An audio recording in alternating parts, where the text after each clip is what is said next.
नमो अरिहंताणम नमो सिद्धाणम नमो आयरियाणम नमो वज्रायाणम नमो लोये सविसाहुनम। मंगलम भगवान वीरो मंगलम गौतमो गणि मंगलम कुंकुंदाद्यो जैन धर्मो सुमंगलम। सहर मंगल मांगल्यम सर्व कल्याणकारकम प्रधानम सर्वधर्माणाम जैनम जयतु शासनम जैनम जयतु शासनम जैनम जयतु शासनम। तीन भुवन में सार वीतराग विज्ञानता शिव स्वरूप शिवकार नमः त्रयोग संहारिके। आज अपना एक सुंदर विषय चलेगा। छह ढाला नाम का जो महान ग्रंथ है पंडित दौलत राम जी द्वारा रचित, उसकी तीसरी ढाल में सम्यक दर्शन के 25 दोष और 8 गुणों का विस्तार से वर्णन किया है। उसको अपन आज 8 मदों का अभाव कैसे हो और वो मद अनादिकाल से एक अपने ज्ञान आनंद एक रूप को नहीं पहचानने पर अहंकार के जो 8 मद चलते रहते हैं जीवन में, वो कैसे दूर हों और अपने एक रूप की प्रतीति होकर सम्यक दर्शन की प्राप्ति कैसे हो, ये बात आज अपनी चलेगी। देखिए तीसरी ढाल की 11वें नंबर के छंद की ये पंक्तियां। वसुमती टार निवारित सठता सटयनायतन त्यागो शंकादिक वसुदोष विना संवेगादिक चित पागो। वसुमद टार निवार, ये प्रकरण अपना चलेगा। क्या विषय है? अहंकार के 8 रूप, अनेक प्रकार के मद, असंख्यात लोक प्रमाण कषाय भाव, उनमें सारे जितने मान के परिणाम हैं वो सब ज्ञानियों ने 8 मदों के नाम से गर्भित उसमें किए। उसमें अपना आज रत्नकंठ श्रावकाचार्य में भी आपने देखा होगा, गाथा नंबर 25 में 8 मदों का बड़ा विस्तार सदाशिवता जी ने किया है। आइए अब अपन उसको प्रारंभ करते हैं। कौन से भी मद हैं, क्या उनका स्वरूप है और कैसे वो अभाव हो और कैसे रत्नात्रय की प्राप्ति हो और अपना जीवन सफल हो। ज्ञान सचमुच वही है जो स्वहित करे और अहित को हरे। आचार्यों ने बताया है कि प्राणी में 8 प्रकार के मद हो सकते हैं और इन मदों से जो मुक्त होगा वो धर्मात्मा, अंतरात्मा, साधक, मोक्ष मार्गी कहलाएगा। अनादि से आज तक पर पदार्थों को अपना मानता हुआ, कुल, जाति, रूप, धन, बल, ऐश्वर्य, तप और ज्ञान, ये इन 8 प्रकार के मदों की महिमा गिनता हुआ गर्व करता मैं चला आ रहा हूँ। झूठा ये गर्व जिसका कोई मूल्य नहीं, कोई आधार नहीं, पर पदार्थों से बड़प्पन की भिक्षा मांगने में ही अपना गौरव समझता हूँ। अपने स्वरूप की विभूति को न गिनकर धन्य है वे ज्ञानी जो अपने स्वरूप की विभूति को जानकर इन मदों को सदा काल के लिए तिलांजलि दे देते हैं। अपने स्वरूप की विभूति को न गिनकर मैं भिखारी जैसा बन बैठा हूँ। अपने अनादि ज्ञान स्वरूप की अवहेलना करके दूसरों की महिमा में अपनी महिमा मानना, इसका नाम अनंत अभिमान है। अपने प्रति अत्यंत कठोरता है। एक बार भी अपनी महिमा पूर्वक अनुभूति हो तो परद्रव्य का अभिमान सहज उत्पन्न होना बंद हो जाए। इसलिए धर्मात्मा के लिए पहली शर्त है कि उसकी इन मदों की जड़ समाप्त हो जाए। अब इन मदों का अपन प्रारंभ करते हैं। सबसे पहले 8 अपन ने जो नाम लिए उसमें कुल मद। देखिए, जीवन में भूतकाल के इतिहास को देखें, कितने बार कितने कुलों में ऊंच नीच में गया। ऊंचे का होना घमंड रहा, नीचे में होने में दीनता रही, और मद एक क्षण भी छूटा नहीं। देखिए, मेरा कुल बहुत ऊंचा है, मैं सूर्यवंशी हूँ, जिसमें भगवान ऋषभदेव भरत बाहुबली उत्पन्न हुए। अरे, भगवान की संतान होने का गर्व तो करता है। क्या कहा? भगवान की संतान होने का गर्व तो करता है, पर भगवान होने का नहीं, भगवान स्वरूप की दृष्टि करने का नहीं। अरे, विचार तो सही कि पिता के पक्ष का कुल ऊंचा नीचा अनंतवार पाया, और स्वर्ग का देह मरकर एक इंद्री में आकर पैदा हो जाता है, और चांडाल भी आत्मबुद्धि करके कुल का मद छोड़े तो गणधर भगवान उसे रत्नगण श्रावकाचार में देव कहते हैं। इसलिए हे जीव, तू आज ही अपने स्वरूप का सम्मान करना सीख।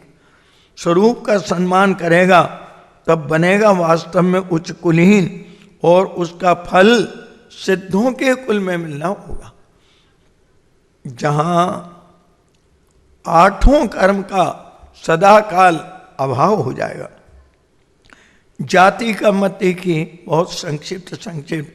फिर इन मदों के स्वरूप के बाद ये मद कैसे छूटे और रत्नात्रय कैसे प्रकट हो। जाति का मद, माता के पक्ष को जाति का मद कहते हैं। एक बार भी स्वभाव का पक्ष अनादि से जीव को नहीं आया।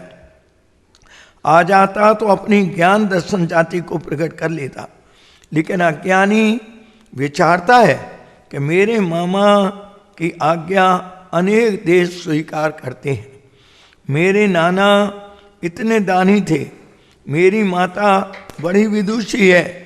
अरे, क्या हुआ? यदि तेरी माता, तेरे मामा और तेरे नाना बड़े थे, तुझे इनसे क्या फायदा है? तू तो ये देख के तू कौन है। उन्होंने बड़े काम किए तो वे बड़े कहलाए, और तू बड़ा कार्य करेगा तो तू बड़ा कहलाएगा। नीच काम करने से कौन जगत में ऊंचा बनता है? अपने प्रभुत्व को ठुकराकर नाना मामा से अपने प्रभुत्व की भिक्षा मांगने वाले, अरे भव्य जीव, तनिक विचार तो कर कि तू महान है कि भिखारी है। जिनवानी जैसी माँ जिसे मिली हो और तुच्छ बुद्धि वाले प्राणियों की अपनी माता बनाकर मानकर अधोगति में जाए, ये बहुत बड़ा आश्चर्य है। अब आज ही आँख खोल और अनादि अनंत अपना मामा, उस स्वरूप को पहचान, उसके प्रति बहुमान उत्पन्न कर, चेतन जाति पर गर्व कर। अनादि से ही चेतन हूँ, अनंत काल तक चेतन रहूँगा। ज्ञान दर्शन मेरी जाति है, और सिद्धों की जाति में मिलकर मैं सुखी होऊंगा। ऐसी भावना करना चाहिए। अगर चूक गया तो अज्ञान के फल में अनंत काल निगोद में ही वास होगा।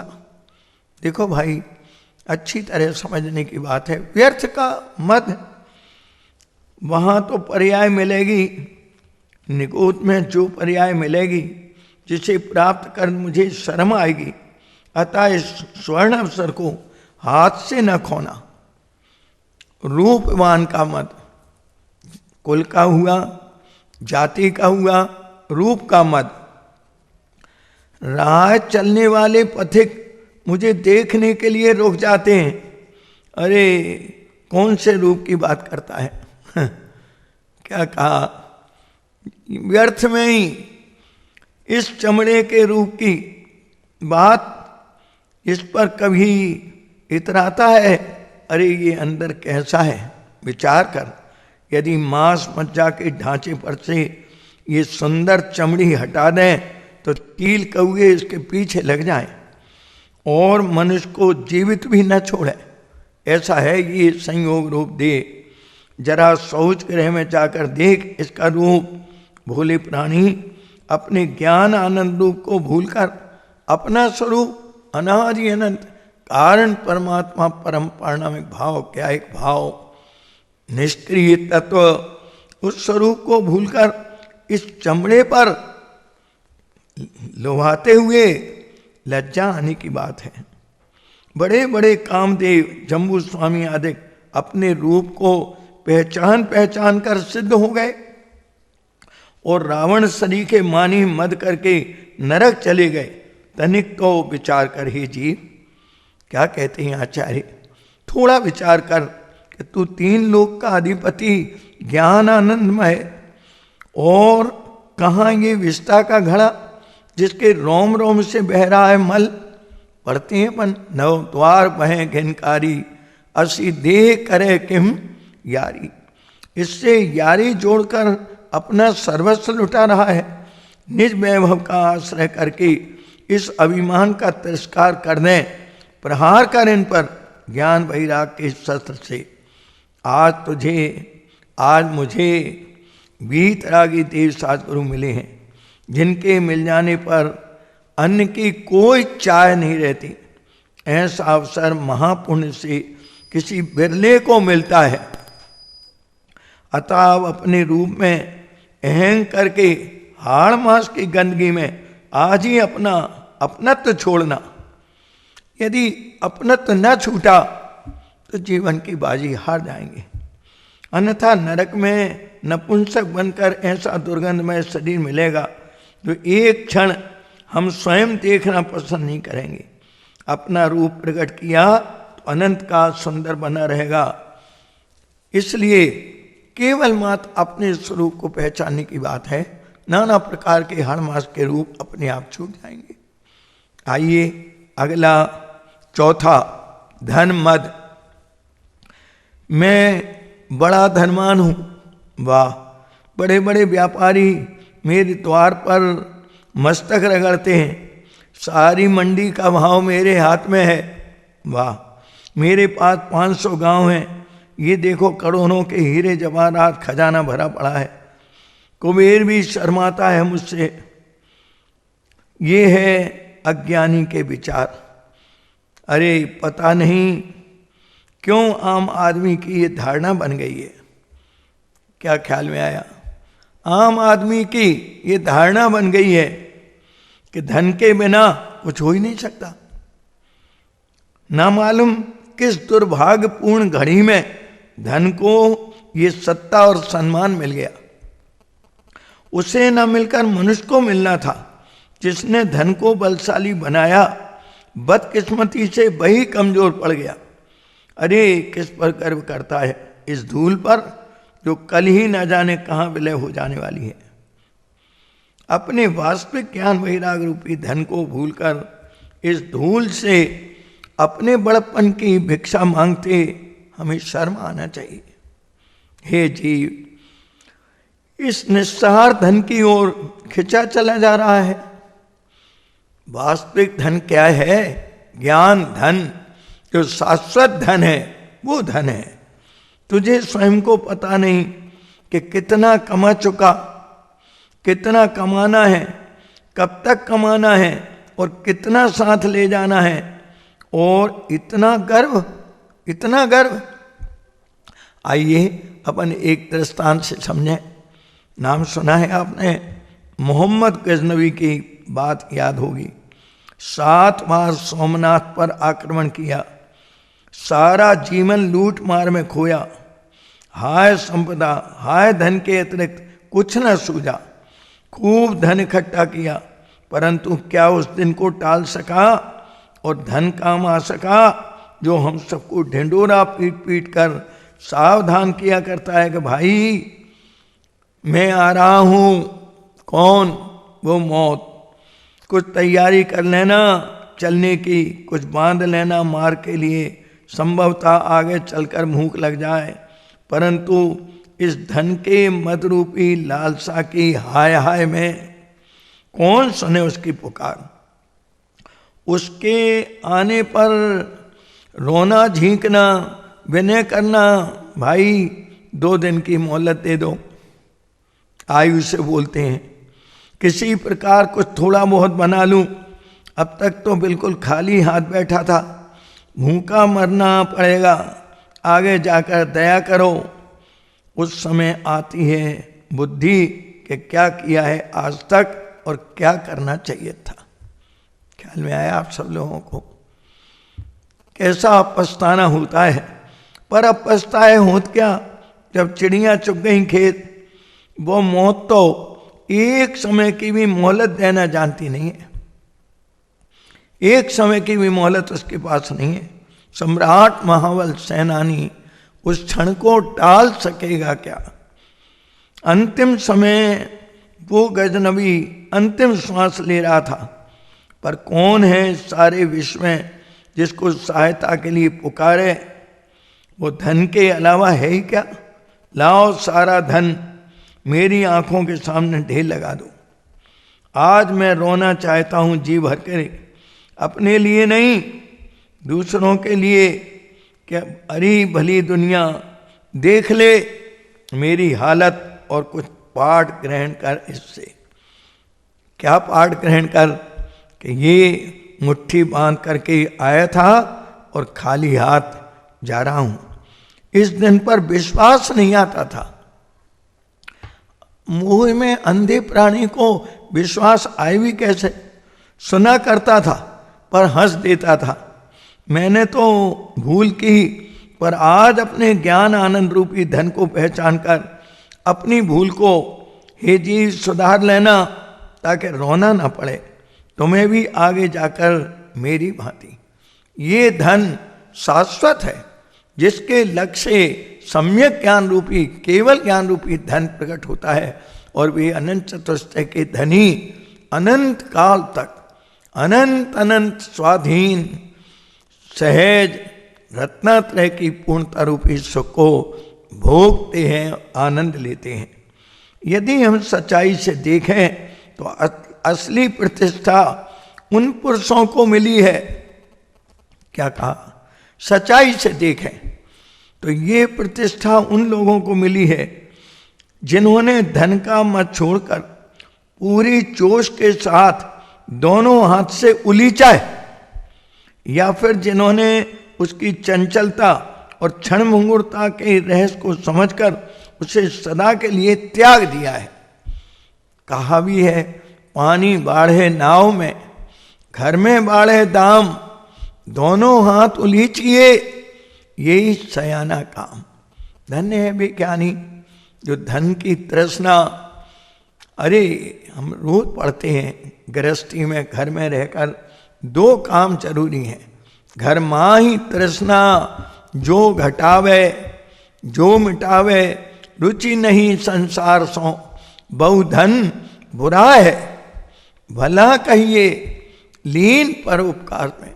यदि वो वीतराग मार्ग में, रत्नात्रय की प्रभावना में, तीर्थ में, उन्नति में, चारों प्रकार के दान में यदि वो लग करके तृष्णा घटती है और स्वभाव का लक्ष्य होकर तृष्णा मिटती है, तो हमारा जीवन सफल होता है। वो बात कह रहे हैं। कहा है वास्तविक धन सांसारिक वैभव की खरीद फरोख्त भले ही कर ले। दुनिया की चीज आप धन से खरीद लाओ, पर मन की शांति नहीं खरीद सकता। जो मद स्वयं अशांत है वो भला शांति का माध्यम कैसे बन सकता है?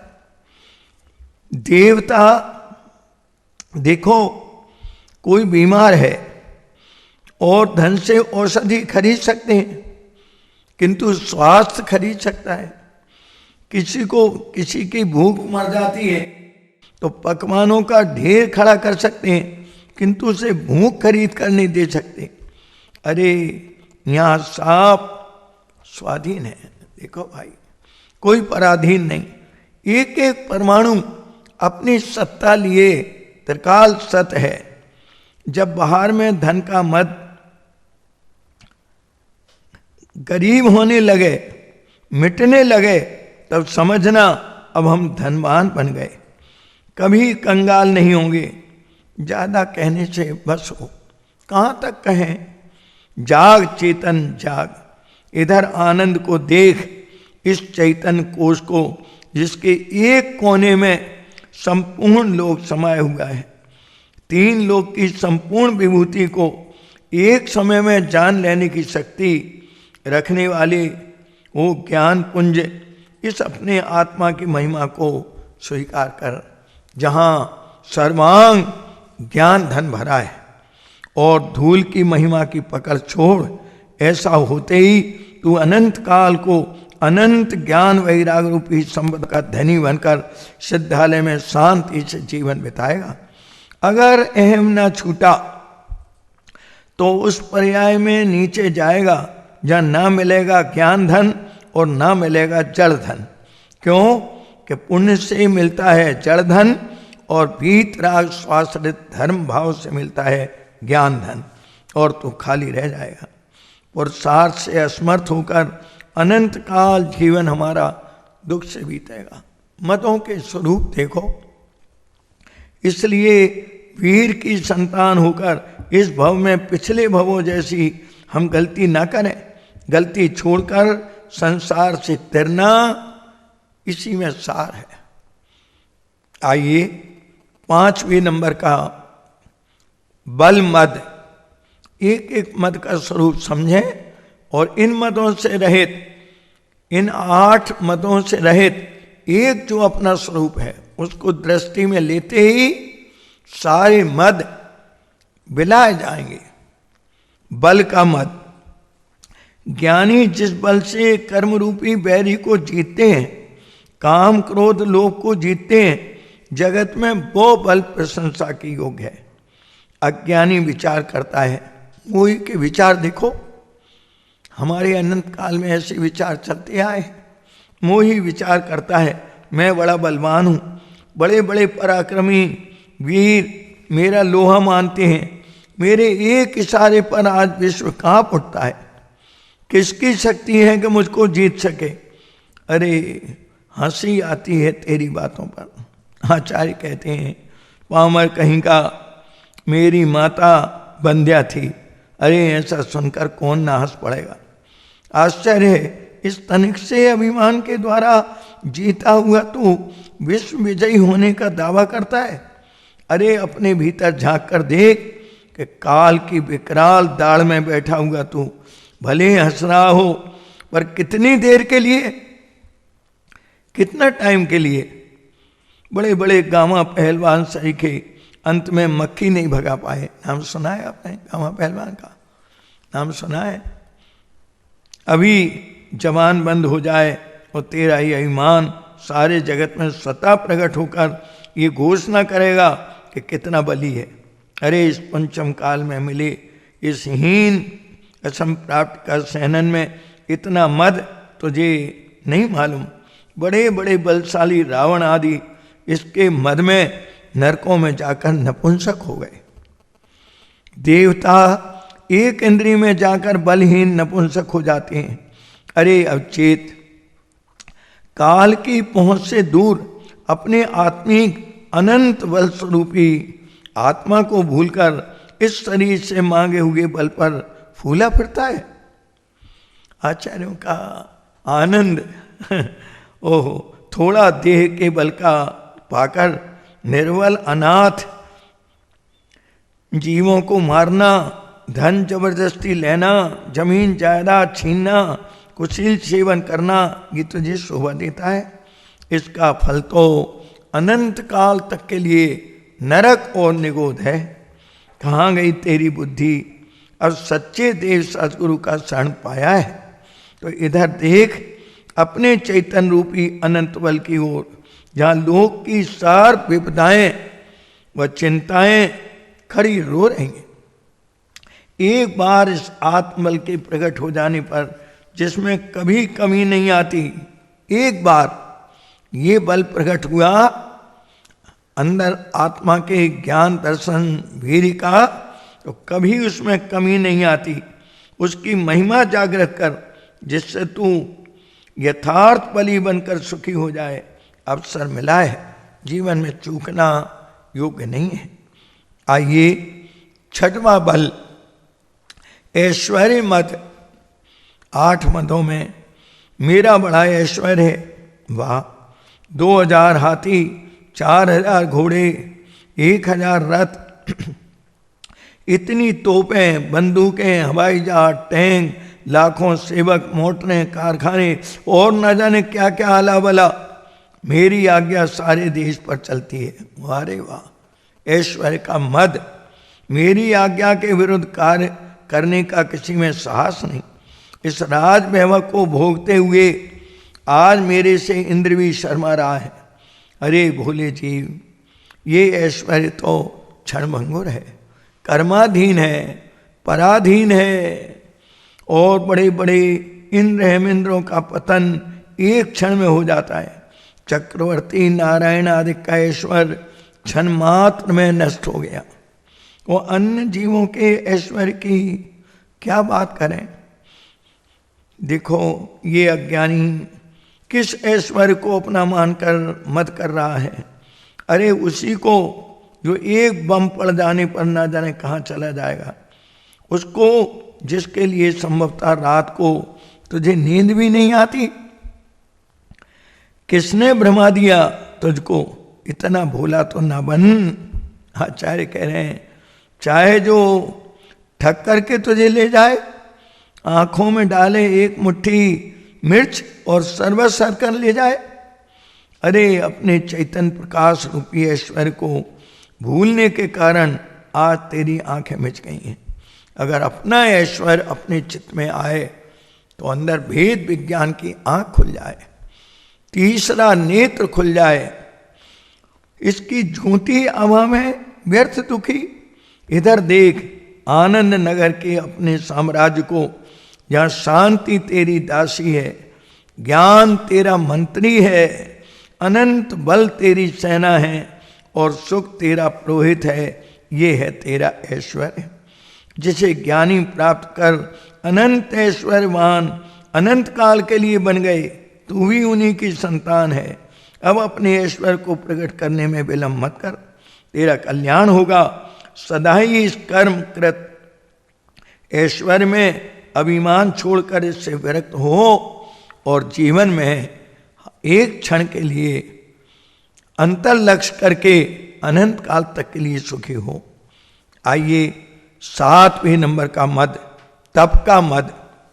अरे सम्यक्त के बिना ये बाहरी 12 प्रकार के तप भी बाल तप मोक्ष मार्ग में निष्फल है। अज्ञानी मोह से, अज्ञान से ये विचार करता है मैं बड़ा तपस्वी हूँ।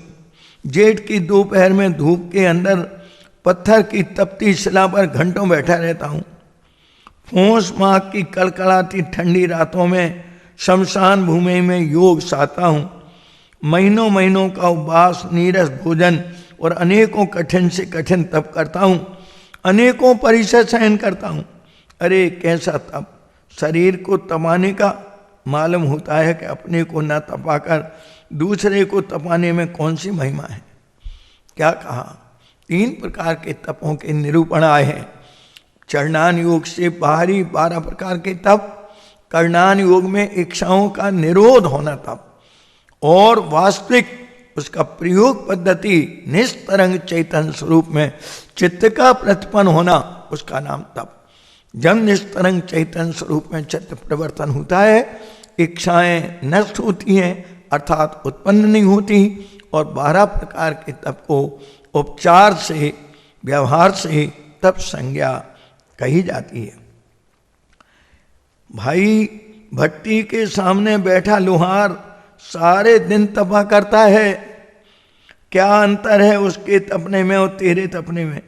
क्या भूल गया जिनवाणी द्वारा प्राप्त हुए सारे विवेक के निस्वरूप में प्रतिपन्न होने का नाम तप है? जगत के मोही जीव स्वाध्याय के बिना मोह से अंधेरे में हैं। उन्हें स्वाध्याय का अगर रस और रुचि लग जाए तो जीवन सफल हो जाए। उसमें ताप प्रतिपन्न कर इस भेद ज्ञान के बिना कोटि जन्म तप तपे, ज्ञान बिन कर्म झरे जे, और ज्ञानी के छिन्मात्र गुप्ति तय सहज न थे। प्रवचन सार में भी ये गाथा आई है, उसकी हिंदी दौलत राम जी ने की है। अरे भाई, हमारे पास आपके पास सब कुछ है, जिसके सामने इन बिचारी तुच्छ शक्तियाँ और रिद्धियों की तो बात नहीं, तीर्थंकर पद भी इस स्वरूप के सामने तुच्छ है। क्योंकि तीर्थंकर प्रकृति का बंध छद्मस्त को होता है, उदय अरहंत अवस्था में सर्वज्ञ को होता है, और तीर्थंकर प्रकृति का नाश सिद्ध अवस्था में होता है। देख उन ज्ञानियों के तप की महिमा, जिन्हें तनिक से ही राग या द्वेष सूचक कोई आहट अंदर में मिली कि ललकारा तुरंत उन्होंने उसे, और दौड़ पड़े लेकर हाथ में निंदा और करा की तलवार, इस आशंका से कि घुस गया घर में कोई चोर। बेचारे इन चोरों के प्राण तो वैसे ही सूखते हैं। घर में कोई चोर आपके घुस जाए और आप जरा भी खांस रहे हो तो उनका प्राण सूखते हैं। इनके घर में प्रवेश करते हुए यदि कोई भूला भटका घुस भी जाए तो फिर क्या था, धर दबाया उसे और लगे प्रायश्चित और दंड के कोड़े बरसाने उसकी कमर पर, उधेड़ दी उसकी चमड़ी और निकाल दी उसकी खाल, और उस बेचारे के प्राण न रहेगा बांस और न रहेगी बांसुरी। इसका अभ्यास तब का मद छूटते ही ग्रस्त अवस्था से शुरू होता है। जब स्वरूप की महिमा चित्त में बैठती है, कैसे होता है विचार कीजिए। जिस प्रकार एक व्यापारी, ध्यान दीजिए जरा दस्तान सब लोग, जिस प्रकार एक व्यापारी सांझ को बैठकर दिन में हुए लेन देन लाभ हानि का हिसाब मिलाता है, उसी प्रकार प्रातः उठने के पश्चात से लेकर रात तक मैं कहाँ गया, किस किस से मिला, किस किस प्रकार, किस किस भाव से, किस किस कसाय से क्या क्या बातें मैंने उनसे की, इत्यादि सब बातों का हिसाब सांझ को मिलाना, स्थूल रूप से सही जितना बने उन सबको अपने समक्ष रखकर चिंतन करें। हम सारा हिसाब मिलाया, उसे सामने रख करके चिंतन करना कि मैंने ये कार्य किया क्यों, मैं बड़ा कृतज्ञ हूँ, कैसे होगा अब इस दोष का शोधन, कब कर पाऊंगा इसे दूर, हे प्रभु मेरी रक्षा करो, मेरे इन अपराधों से परिणामों का हिसाब पीटा, आत्मनिंदन पुनः न करने की प्रतिज्ञा देह सद्गुरु के समक्ष जिन वीर पुरुषों की स्वरूप को प्राप्त करने की भावना है, वे निरंतर जिनेन्द्र की आज्ञा माथे पर रखकर अपने जीवन को सफल करते हैं। ऐसे भव जीव एकांत मौन असंग रहने की भावना भाते हुए तप के मद से दूर रहते हैं। इस ज्ञान स्वभाव पर गर्व कर, ताकि तेरे शरीर आश्रित क्रियाओं को स्वयं ही अहंकार छूटकर वास्तविक निश्चय व्यवहार रूप तप का जीवन में सुमेल हो जाए। आइए 8वां मद कौन सा है, बोलिए, ज्ञान मद। बराबर, मैं बड़ा ज्ञानी हूँ, ज्ञान का मद, बहिर्लक्षी क्षोभसम, अरे 11 नवपुर का क्षोभसम, अनंत बार मिला। विचार करें, मैं बड़ा ज्ञानी हूँ, बड़े बड़े तार्किकों को शास्त्रार्थ में परास्त कर दूं, बड़े बड़े शास्त्र मेरे हृदय में रखे हैं, 2-2 घंटे धारावाही बोल सकता हूँ, अलंकार व्याकरण सिद्धांत अध्यात्म मेरे लिए बच्चों का खेल है। अरे किस ज्ञान पर अभिमान करता है चेतन। आचार्य कहते हैं, हे जीव, एक क्षण में बात पित्त कफ के घटने बिगड़ने से ये बहिर्लक्षी ज्ञान चलायमान हो जाता है। इंद्रिय जनित ज्ञान तो इंद्रियों के विनाश के साथ ही मिल सकेगा, फिर इसका मत कैसा। अपने अतुल ज्ञान प्रकाश को देख, जहाँ पूरे संख्यात प्रदेश में अनादि अनंत ज्ञान शक्ति पड़ी है। 4थे नंबर की शक्ति है ये, जीवत शक्ति, दशा शक्ति, चिति शक्ति, और 4थे नंबर की ज्ञान शक्ति। ये ज्ञान प्रकाश को देख, जिसमें 3 लोक युगपद प्रत्यक्ष भासते हैं। यदि भेद ज्ञान आत्मज्ञान प्रकट न हुआ तो शास्त्र ज्ञान काम में क्या आएगा? क्योंकि सारा शास्त्र ज्ञान, वेद ज्ञान आत्मज्ञान को प्रकट करने के लिए था। केवल गधे पर पुस्तकों के भार जैसा है। अरे शब्द कठोर है लेकिन घबराना नहीं। तू ज्ञानी मानता है तो तेरा सुबह से शाम तक आचरण, कषायों का वेग, विषयों में प्रवृत्ति, एक दूसरे की निंदा आलोचना करके जवान को झूठी करना तुझे अच्छा लगता है? अरे शाश्वत चैतन्य विलास को क्यों नहीं देखता? आचार्यों की करुणा, अपने शाश्वत चैतन्य विलास को तू देखे, जिसे याद रखने का कोई प्रयत्न नहीं करना पड़ता, किंतु 2, 4, 25, 50 व्यक्तियों के मुख से निकले 2-4 शब्दों से गदगद हुआ जा रहा हूं। तू कभी विचारा तूने कि इस श्लोक में तू कितने भाग है? जहां अनंत अनंत जीव बसते हो वहां तेरी एक की कितनी गिनती है?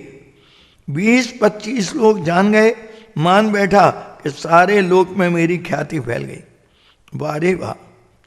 आचार्य कहते हैं, अरे जरा विश्व में दृष्टि प्रसार कर देखो कि कौन जानता है तुझे और किस रूप में ज्ञानी जानते हैं।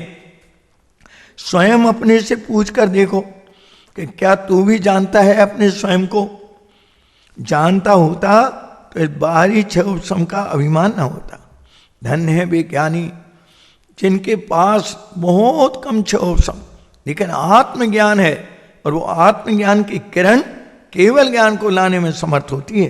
द्रव्य दृष्टि से सभी को ज्ञान स्वभावी देखता और ज्ञानी बन जाता।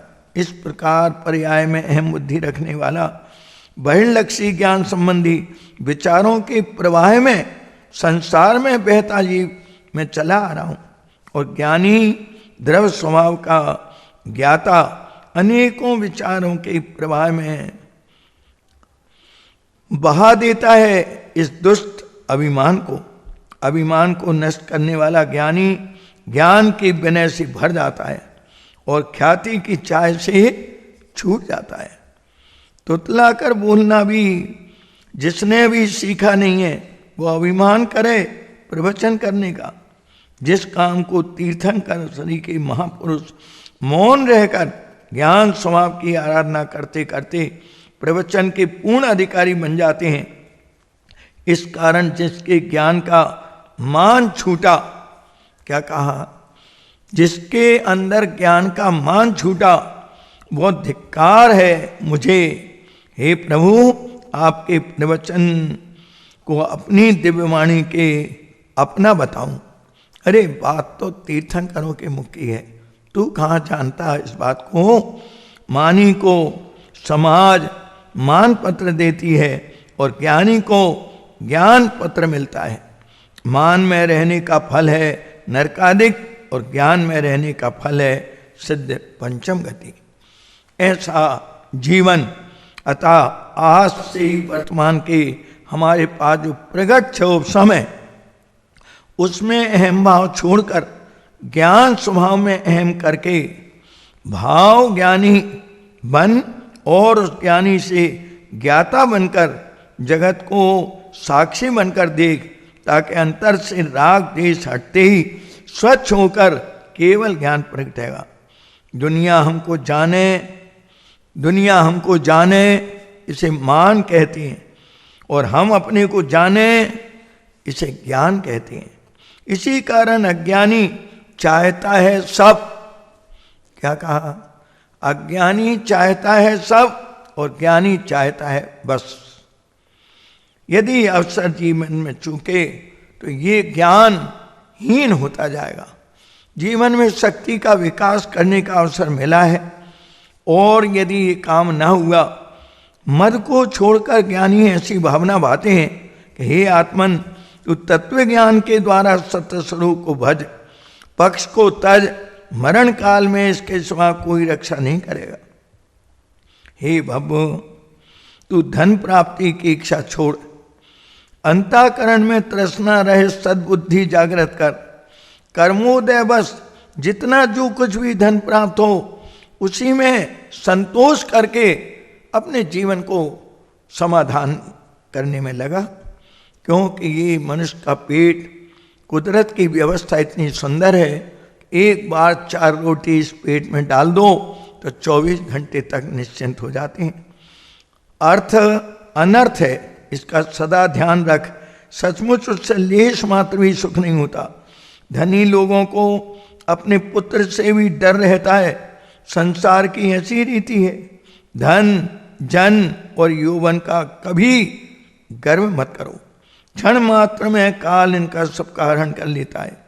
मैं कौन हूं, अपन कौन है, कहाँ से आए हैं, कौन मेरी माता, कौन मेरा पिता, ये सब असार है, ऐसा चिंतन कर। ये विश्व स्वप्न के समान है। इसे छोड़ करके जीवन में जिन्होंने अपने चिंतन की धारा बहाई है, स्वरूप का बारंबार मनन किया है, काम, क्रोध, लोभ, मोह को छोड़कर मैं कौन हूं, इस प्रकार आत्मा के विषय में निरंतर भावना भाई है, आत्मज्ञान से रहित मूढ़ जन नरक में पड़े हुए सड़ते हैं। शत्रु व मित्र में, पुत्र बंधु में तोड़ जोड़ करने का प्रयत्न मत कर। यदि शीघ्र सुख को प्राप्त करना है तो सर्वत्र समता भावी बन। समता एक क्षण के लिए मेरा साथ न छोड़े। यदि समता छूट गई तो मेरे पास रह क्या गया। ऐसी भावना से ज्ञानी ज्ञान का मद छोड़कर बाहर से निवृत्ति करके स्वस्वरूप की प्रतीति, स्वस्वरूप का ज्ञान और स्वस्वरूप की प्रवृत्ति के बल से पूर्ण ज्ञानी बन जाते हैं। 8 प्रकार के मदों को छोड़ने की विधि जिसने भेद ज्ञान पूर्वक अपने निस्वभाव के लक्ष्य परिणति में अद्भुत साहस पैदा किया है, वे मौत को हिला देते हैं। अरे भाई, दुनिया में मौत से तो अनंत काल में हारे, अब एक बार मौत को भी तो हराओ। मौत के हारने का तरीका क्या है कि अपने अजर अमर स्वरूप को अपनी प्रतीति में लेना, ज्ञान में लेना, ध्यान में लेना, ये मौत को हारने का तरीका है। हमें ये कभी नहीं भूलना चाहिए। हमें सबको ये कभी नहीं भूलना चाहिए कि विपत्तियों की काली छाया के पीछे सदा ज्ञाय का स्वर्णिम सूर्य चमकता है। साहसी तो सब कुछ है, अगर वो चला गया तो सब कुछ चला गया। समता ही तो सब कुछ है, यदि वो चली गई तो फिर ममता तो अनादिकाल से चालू है। मेरा पर में कुछ है नहीं, मैं अपने में सर्वस्व अपने को मानता नहीं, ममता हुए बिना रहती नहीं, मद मेरा पीछा छोड़ती नहीं। मनुष्य वो है जो परिस्थितियों और समस्याओं के सामने अपनी हिम्मत नहीं तोड़ता। सब सुख संपदाएं व दुख विपदाओं में अपने स्वरूप को एक क्षण के लिए नहीं भूलता। स्वरूप के रसास्वादी का साहस बढ़ता जाता है। क्या कहा? जिसने स्वरूप का रसास्वादन किया है उसका अंतर से आत्मबल प्रकट होता है, आत्मबल बढ़ता है। हर परिस्थिति में वो ज्ञानी अपनी मन स्थिति को एक क्षण भी बिगड़ने नहीं देता। सफलता का सबसे महत्वपूर्ण कदम है आत्मविश्वास। यही अपनी ज्ञान दर्शन जाती है, यही ज्ञान धन है, यही स्वरूप प्रतिपन्न में इसी के आश्रय से तप है। जिसके पास भेद विज्ञान पूर्वक वस्तु स्वरूप के अनुकूल आत्मविश्वास पैदा हो गया, वो अमरता की ओर बढ़ता जाता है। पढ़ते हैं अपन, अब हम अमर भये न मरेंगे, तन कारण मिथ्यात्व दियो तज क्यों कर दे धरेंगे। देह विनाशी मैं अविनाशी, भेद ज्ञान पकड़ेंगे, नासी जासी हम थिरवासी, चोखे हो निखरेंगे, मरे अनंत बार बिन समझे। बिना स्वरूप को समझे अनंत बार भाव मरण से मरते चले आ रहे हैं।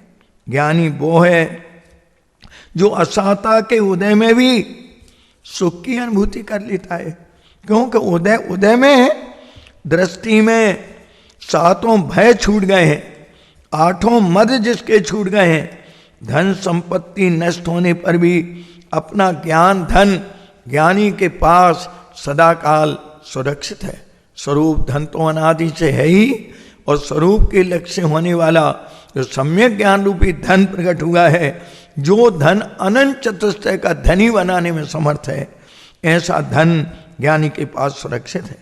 आत्मविश्वास वो शक्ति है जिसके बल पर अकेला आदमी हजारों विपत्तियां और सारे विषय कषाय वासना रूपी शत्रुओं का सामना करके जीत जाता है। ज्ञानी के भय, मद, शंका और दुर्बल विचारों का कभी जन्म नहीं होता, क्योंकि ये विचार बहुत हीन है, गड्ढे में डालने वाले हैं। दृष्टि में सिद्ध समान आत्मा आ जाने से मन में संदेह, चिंता, भय और हीन भावना आत्मा से बाहर हो जाती है।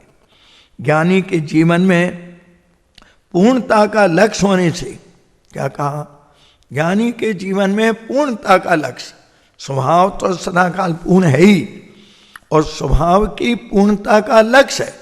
जैसे यहाँ से ही अपने को सम्मेद शिखर जी जाने का लक्ष्य है, फिर अपन क्या करते हैं कि टैक्सी में बैठते हैं, कोई पूछता है तो अभी कहाँ जा रहे हो, सम्मेद शिखर, क्योंकि हमारा सम्मेद शिखर का लक्ष्य है। इसी प्रकार ज्ञानी के जीवन में पूर्णता का लक्ष्य होने से उसी प्रकार का चिंतन, उसी प्रकार का मनन करने से कार्य सिद्धि सहज हो जाती है। क्योंकि जब सम्मेद शिखर का लक्ष्य है तो बीच में कितनी ही जगह ट्रेन को हम अदला बदली करें, लेकिन अपने लक्ष्य से कभी च्युत नहीं होती। इसी प्रकार सम्यक ज्ञानी बीच में कितने ही स्वर्ग आदि के, मनुष्य आदि के, राजपद के भव को धारण करे, किंतु अपने स्वरूप दृष्टि और अपने लक्ष्य से कभी च्युत नहीं होता, क्योंकि वो जानता है कि अपना लक्ष्य प्राप्त करने के लिए कहीं भी बाहर में अटकना नहीं। मोही पर्याय बुद्धि वाले अपने को जंग लगा लोहा समझते हैं, और ज्ञानी तो लोहे की पर्याय को सोना बनाना जानते हैं। आहा, पारसमणि रूपी आत्मा, इस पारसमणि रूपी आत्मा के बल से ये लोहा एक क्षण में सोना बन जाता है। सफलता का सबसे बड़ा पहला कदम अपने चैतन्य को जानकर हर क्षण समता और प्रसन्नता रहना। जो हर परिस्थिति में सामंजस्य बैठाना जानता है, कोई भी परिस्थिति हो, जो परिस्थिति उदयजनित बनना है वो बनेगी, उसे कोई टाल सकता नहीं है, टलती नहीं है। जो परिणाम हो चुका है, जो संयोग में कर्म बन चुका है, उसके उदय आने पर आवादा काल में जो नौ कर्म की स्थितियां बनती हैं, ज्ञानी उस नाटक को अपने चैतन्य के फाटक खोलकर अच्छी तरह से देखते हैं। वो जानते हैं हर परिस्थिति में सामंजस्य कैसे बैठना। प्रसन्नता उनके साथ परछाई की तरह चलती है। जो पदार्थ के तत्समय की योग्यता को नहीं जानता, उसके पास कभी प्रसन्नता नहीं आती, क्योंकि हर पदार्थ की तीन लोक की जो व्यवस्थित व्यवस्था है, फिर मैं उस व्यवस्था में क्यों छेड़ाखानी करूं। निस्वरूप की महिमा लाकर जो जितना प्रसन्न है वो उतना सुखी है, और स्वरूप को भूला हुआ दुखी अंतर से दरिद्री है। लोग दुनिया के बाहर में संयोग की अनुकूलता देखकर भले ही उसे बड़ा कहें, लेकिन बड़ा तो आत्मा के लक्ष्य होने वाले भीतराग भाव से होता है, रत्नात्रय के भाव से होता है, मदों के छूटने पर होता है। भले ही वो धन कुबेर क्यों ना हो, लेकिन तो भी वो अंतर में अपने स्वरूप को भूला रहने से कंगाल है, मद से ग्रसित है। जिस व्यक्ति की चाहत की डोर जितनी कम होगी, क्या कहा, जिस व्यक्ति की चाहत की डोर जितनी कम होगी वो उतना ही प्रसन्न रहेगा, संतोषी रहेगा, सुखी रहेगा। संयोग कुछ भी ना हो, लेकिन स्वभाव की दृष्टि उसे एक क्षण दुख होने नहीं देगी। ज्ञानी ज्ञायक दृष्टि का अमृत पान करने से बाहर की प्यास एकदम कम हो जाती है।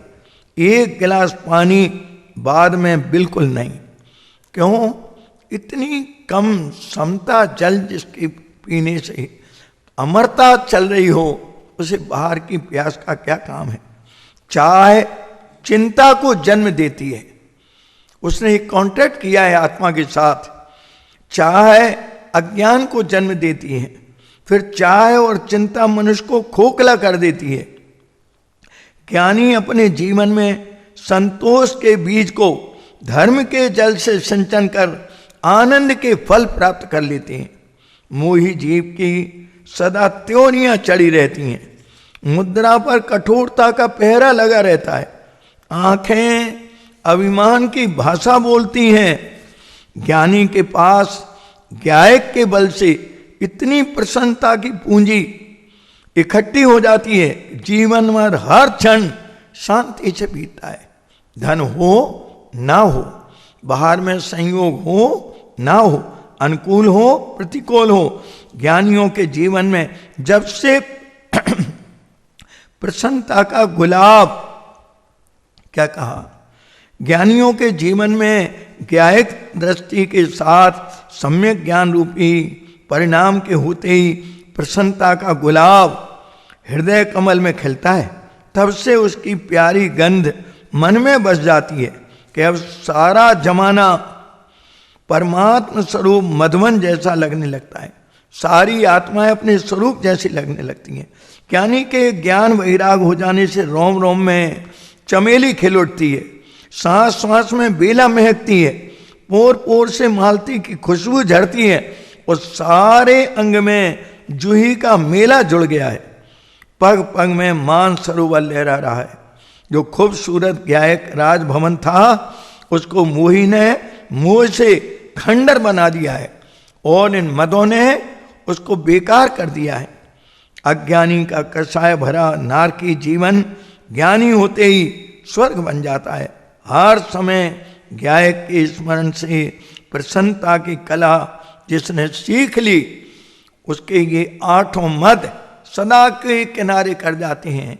धन्य है वे गृहस्थी जिनने अपने अंतर स्वरूप के लक्ष्य से इन बाहरी सारे संयोगों को उदयाधीन जानकर इनसे अपना नाता सदा के लिए तोड़कर इन 8 प्रकार के मदों को छोड़कर अपने स्वरूप की आराधना करके साधी अनंत काल तक सिद्ध अवस्था को प्राप्त हो जाते हैं।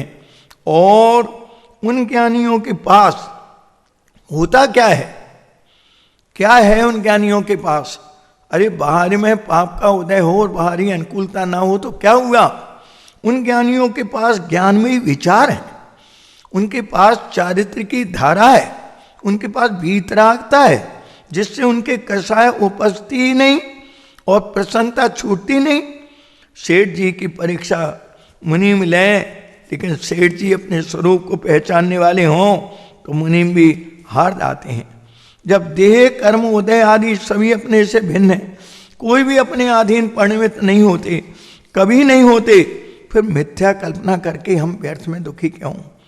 3 काल 3 लोक में मेरे लिए कोई भी पदार्थ इष्ट अनिष्ट नहीं, मात्र ज्ञान के गेय हैं। एक स्वभाव मेरा इष्ट है, ऐसा जानते ही अब मद रहा कहाँ?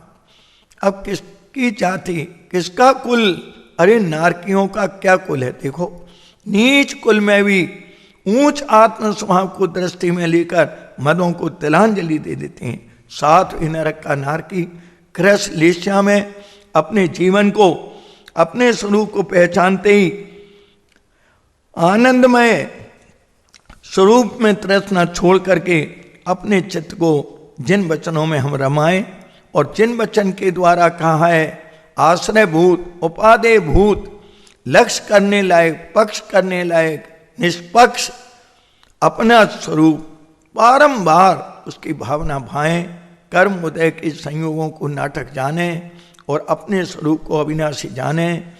क्षणिकता टूट जाएगी और शाश्वत पंचम भाव के अवलंबन से पंचम गति की प्राप्ति सहज हो जाएगी। इस भावना के साथ अभी इन 8 मतों के स्वरूप की, इनके अभाव की अपन ने चर्चा की।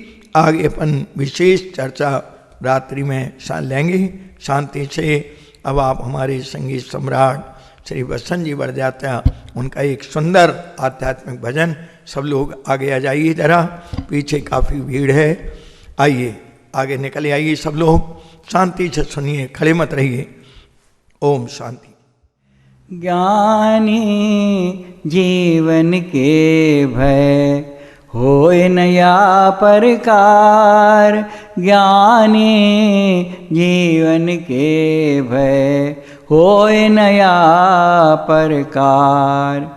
ये भव पर भव अन्य न मेरो, ये भव पर भव अन्य न मेरो, ज्ञान लोक मम सार। मैं वेदक एक ज्ञान भाव को, मैं वेदक एक ज्ञान भाव को, नहीं पर वेदन हार। ज्ञानी जीवन के भय होय नया प्रकार, ज्ञानी जीवन के भय होय नया प्रकार।